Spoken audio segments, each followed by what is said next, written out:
Les amis, salut, coucou, bonjour, comment allez-vous? J'espère que vous êtes en pleine forme. Et d'abord, merci, avant tout, avant de continuer, merci pour votre présence hebdomadaire. Voilà, c'est un rendez-vous qu'on s'est fixé, vous et moi, et ça me fait vraiment plaisir de faire ces vidéos sur des thèmes que vous m'avez proposés au travers par mail ou par message privé sur LinkedIn. Enfin voilà.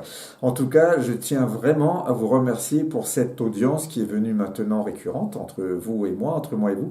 Et je suis vraiment content. Alors aujourd'hui, nous allons aborder le thème suivant, différemment, puisqu'on l'a déjà abordé une fois, mais là je l'aborde différemment, c'est l'intelligence émotionnelle.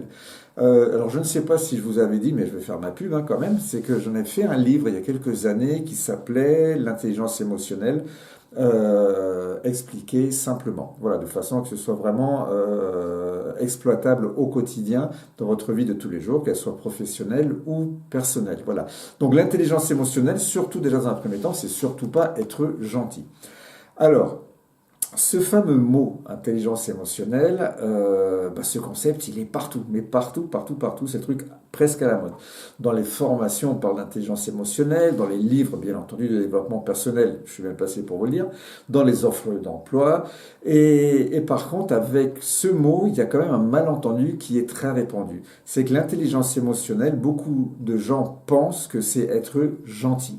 Être doux, c'est éviter les conflits, c'est qu'il faut être à l'écoute de tout le monde, en toutes circonstances. Mais c'est pas ça du tout, l'intelligence émotionnelle, mais pas du tout.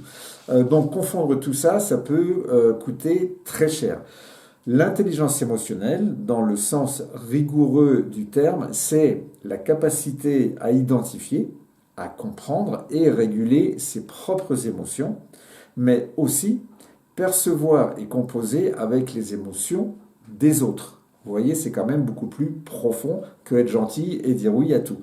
C'est donc une compétence. Ce n'est pas un trait de personnalité. Ce n'est pas une disposition naturelle.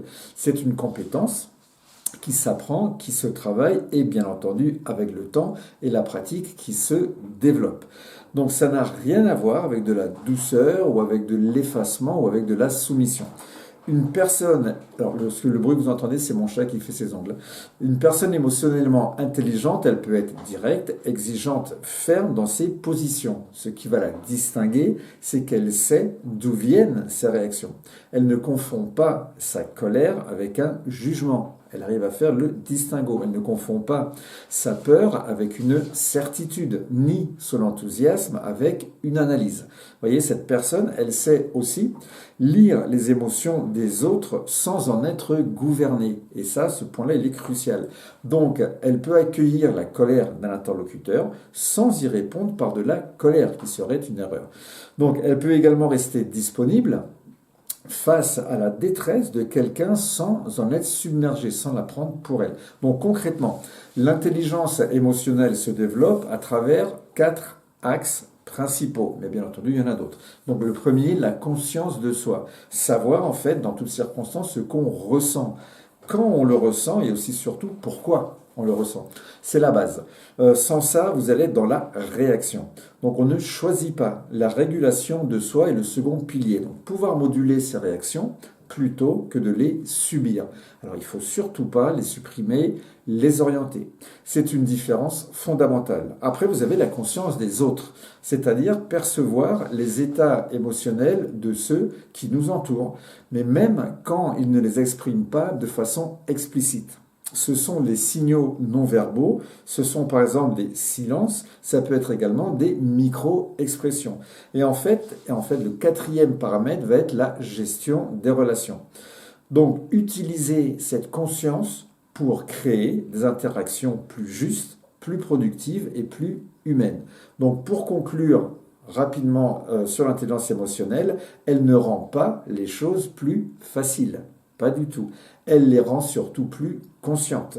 La conscience, c'est le début de toutes les transformations. L'intelligence émotionnelle, ce n'est pas une qualité qui est réservée aux personnes qui sont sensibles.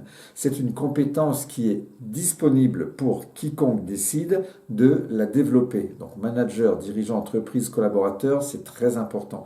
Donc dans un monde où les relations humaines sont au cœur de presque tout ce qui compte, c'est peut-être, je dis bien, la compétence la plus utile qu'on puisse cultiver. Alors, où en êtes-vous par rapport à vos émotions? Êtes-vous intelligent avec vos émotions ou pas? Sachez que ça se développe, mais il faut avoir une certaine conscience de vos émotions en vous et dans quelle situation elles vont se révéler. Voilà, les amis, essayez de creuser, c'est vachement intéressant et ça peut vous changer votre quotidien par rapport à votre communication avec les autres, par rapport à vos relations avec autrui, dans votre entourage professionnel, mais partout dans la vie de tous les jours. Voilà, les amis, je voulais voir ça avec vous, donc c'est fait. Donc je vous dis à très bientôt, prenez soin de vous. Salut, bye bye, à bientôt.